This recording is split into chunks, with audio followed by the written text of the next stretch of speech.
I took off, and as I was climbing away from the deck, I put my gear up, realized I had a gear malfunction, so I immediately pulled the power back, slowed the aircraft down so I wouldn't overspeed the landing gear, and then went just above the ship at about 2,000 feet and started talking to Paddles, who is another jet pilot in the tower that controls us when we land. They're also up there if we have a problem. They have they're a book reader. They help us walk through the situation since we're a single piloted aircraft. For a while I flew by the ship, did an approach at 300 feet so he could see my landing gear and give me an idea of what was going on, and determined that my nose gear did not come back down. At this point it's time to figure out how do I get the jet back on the deck safely with only 3 landing gear. So eventually Major Murphy came over the radio and told me that the ship had this amazing invention that was like basically a stool that was built specifically for this reason.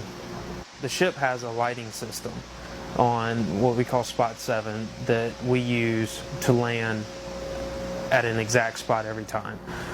So the difference with this landing was that I was going to step it down 50, 40, 30, 20 feet to make sure I was aligned and stabilized before Major Murphy would clear me to land at 20 feet, so that it's had the best chance to actually put the nose on the stool. So I come in, and at this point I've kind of forgotten that I don't have a nose gear. I'm just focused on landing. That's what I decided I had to do. So I'm at 20 feet stabilized, and I can't see the stool. I don't even know it's there. I didn't see it coming over the end of the ship. I looked for it. I remember looking for it and thinking, oh boy, this is going to get interesting. So I never saw the stool. So I go to idle. I remember my main gear hitting and all of a sudden my nose dropping, and it dropped more than I expected.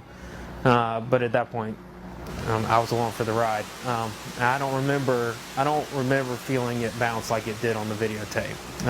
I remember feeling it just kind of hit, and that was it. But then I had to sit there for a minute and remember how to shut the jet off and everything. It was a pretty big relief. I didn't realize how much I was shaking until I got out of the aircraft.